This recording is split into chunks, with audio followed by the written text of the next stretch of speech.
Welcome to the Check-In, a podcast by the Telos Group on the Telos channel. This is an every other week deep dive into the headlines from Israel, Palestine, and across the world, where we wade into the complexity of seemingly intractable conflict to discover the power of peacemaking to heal us, our community, and our world. This is your host, David Kadabaugh, checking in from New York today. We actually are just doing a short update episode from the episode that we released this past Monday, detailing South Africa's case against Israel at the International Court of Justice. Well, today, this morning, we've just heard the ruling on the provisional measures that South Africa proposed to the court as part of its case. We wanted to update you on the situation now that we have that ruling, and I'm here with Greg to help us discuss. Greg, where are you checking in from? I'm at home in New York. Amazing. Well, let's dive right into it because this is pretty profound news. Catch us up. What did we learn this morning from the International Court of Justice? Well, I have the headlines. The opinion is quite detailed and long, and I haven't had a chance to review it in detail. So the basic headlines and significance is like this story is huge. The International Court of Justice delivered a resounding defeat, I think, to Israel's claim. So first, it decided that it had the jurisdiction to hear the case, and South Africa had the right to file the case, the ability to file the case. And so that's significant because that means this case will likely move forward. Second, it found that there was plausible evidence presented that Israel is committing an ongoing genocide in Gaza right now. Third, it found that it couldn't wait to hear the case because the case will probably take many years to litigate, but it had to say something now so as to prevent or hopefully stop what could be genocide from happening right now. So those three things taken together are pretty significant. But it went on went on like past that, and it said, it ordered Israel to stop any genocidal acts, to hold any Israeli officials making statements that could be construed as genocidal or incitement to genocide, hold them accountable for those statements, classifying those as potential crimes. And it also ordered nations around the world, third-party states from the US, to not be complicit in any potential genocidal action, which is significant as well. Finally, it requested a report from Israel within 1 month's time to see progress that they've been making towards one, sort of holding people accountable, protecting civilian life, and also allowing more humanitarian aid in. So even these provisional measures are not over. There's a month, a month from today, we may hear, in fact, more from the International Court of Justice, the ICJ. So tell us, what does this mean when the court says we're ordering Israel to stop these actions? We're asking you, requiring you to hold those committing acts of incitement accountable. What could that even look like? As we discussed in the previous conversation, Israeli ministers have said, even in response to the ruling this morning, that they don't intend to listen or comply.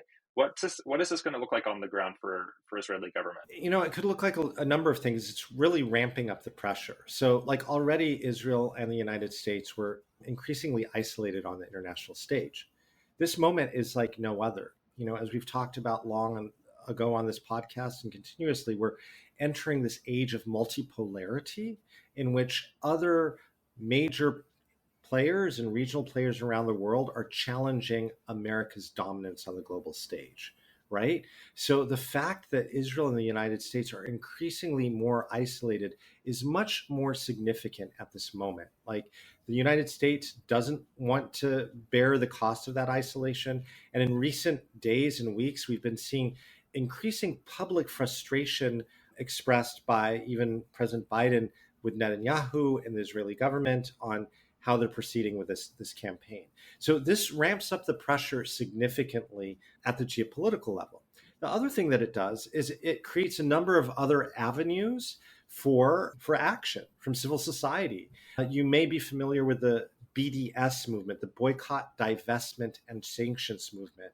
That was a civil society and is a civil society movement that sprang up around the world after the last major case at the ICJ regarding Palestine in 2004, in which the ICJ held in an advisory opinion that Israel's construction of a wall, what it calls a security barrier, but those portions of the wall built in the West Bank, not in Israel, not on Israel's boundaries, were illegal, must be torn down, all the settlements illegal, all of that. Like BDS came up as a way to sort of like operationalize that ruling for civil society to say, hey, Security Council's not acting, governments aren't acting, we're going to stand up, and civil society is going to say, hey, don't engage with Israel, boycott, divest, sanction Israel until all of these things happen. As you know, that was quite a controversial and is a controversial movement. I think it will be much less so today. But one of the consequences is that you're going to see a lot more civil society action in international courts. You'll see action at the International Criminal Court, other action at the International Court of Justice. You'll see campaigns about corporations, governments that are complicit. You'll see the US already. There's another case filed against the US as being complicit in genocide. A lot of activity in the civil society sector and in courts, in whether national or international, around the world, not just aimed at Israel, but also aimed at countries that are perceived as its enablers and partners in what the International Court says is a plausible genocide, ongoing genocide. So what you're saying is that this provisional measure, while it may not necessarily have the authority to enforce compliance, it will create the pressure and it is a positive thing. I think it's really interesting to note how a lot of the international community, or at least the folks that I'm seeing, particularly on social media, are responding to this. Many of them are praising this decision as an opportunity to, force compliance, to hold Israel accountable to these conventions. But other folks are saying it didn't go far enough. Where is there the language of ceasefire in this? I'm curious, how do you think about that question? Was it enough? What more can we be doing as concerned global citizens to help support ending this right now? Yeah, a few things. One, like what it did call was explicitly for an end and a prevention of any possible acts of genocide. So it was calling for these acts to stop. It did not call for a ceasefire. Ceasefire is, the rallying cry of many people around the world, including myself personally, and Telos has been calling for bilateral ceasefire along with the release of all captives for some time now. But, you can also say that linguistically or legally, when you're calling for a genocide to stop, it's not stopping a military operation, it's stopping the genocide. That's what the court called for. Two, these provisional measures aren't over. Like, it didn't just say, like, here we've ruled and now we're going on and we're going to hear the case. It said, hey, we want to see that Israel does these things and that third parties don't get complicit. And we want to see a report in 1 month.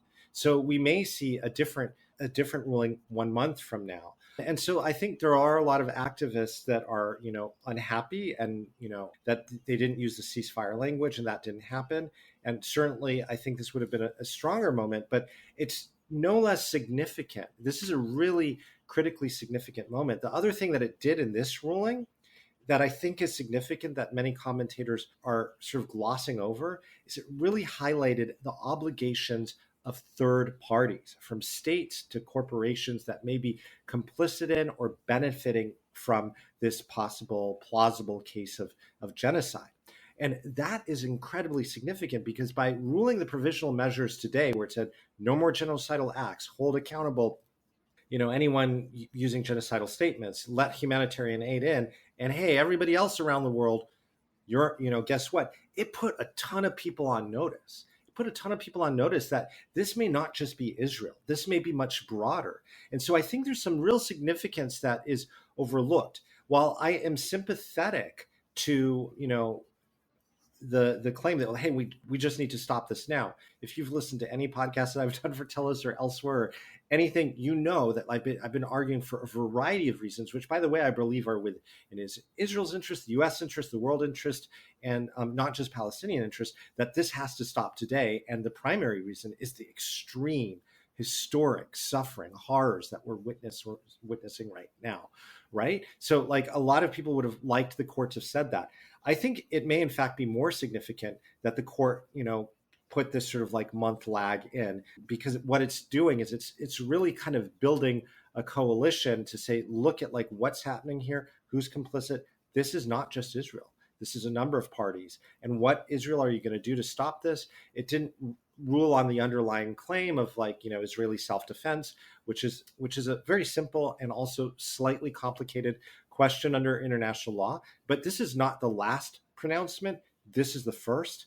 And this is incredibly significant. It's helpful for you to lay that out, because I think people are reacting in lots of different ways to this moment, but it sounds like there is a necessary moment for those of us who are observing, just to pay attention, to keep ourselves plugged in to, how the international community, how Israel is responding to this. There's this month lag that we can come back and hear, has there been progress? But ultimately, as perhaps encouraging this ruling is for the enforcement of international norms, for the protection of human rights, we're not out of the bag yet, right? There's still a responsibility and an agency that each of us has in this moment to continue to advocate. When I woke up this morning, I looked, social media and like group chats that I'm on, but also I went to, New York Times and other papers. Like the headlines were like UN calls for, stop the killing or humanitarian aid, but no ceasefire. That was the headline. That's a clear manipulation of what actually happened. And we need to say that eyes wide open. Like this was not about this case. The provisional measures weren't about a ceasefire. They were about whether, one, the court believed there was a plausible genocide happening, and two, whether it had the ability to hear that case and whether it was going to do anything about it. And all counts it did. It said very squarely, like, South Africa has this right, we're going to hear it. And when you read and watch the media that we're consuming, it's just kind of like the way that it's spun, it's not inaccurate.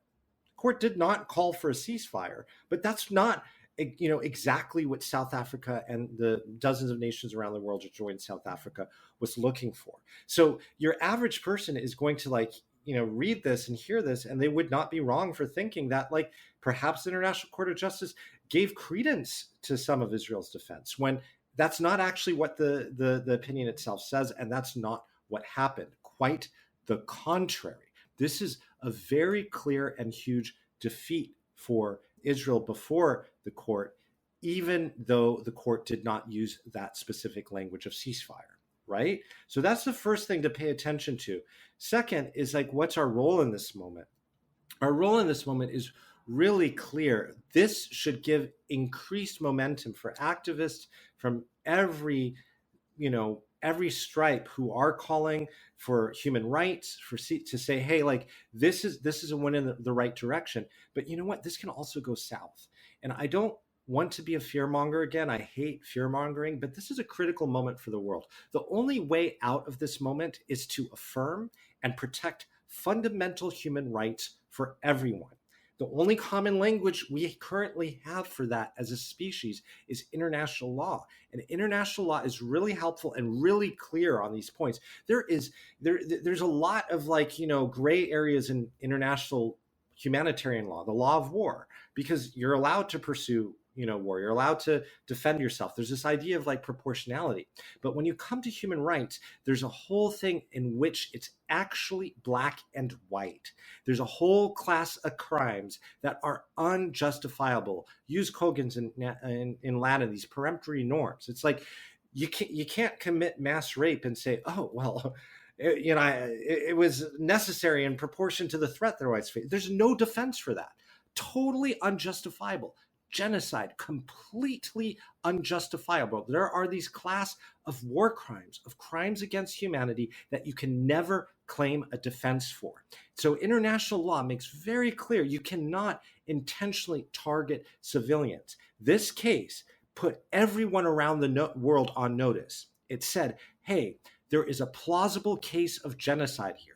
That's what Israel may be doing. We're going to hear this case. And by ruling on the provisional measures in the way that Israel did, it said that there are many potential actors around the world, other states, other corporations that are complicit in this genocide.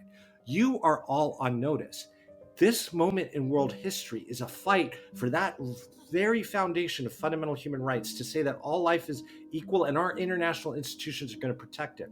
So far, they've been failing us. Right now is the moment for everyone to rise up and build the movement for human rights, to say these rights apply for everyone and we're going to do something about it. So this is the moment. This is an opening right here that South Africa, in their courage to fight for humanity and human rights, has provided all of us. It's our moment to seize it.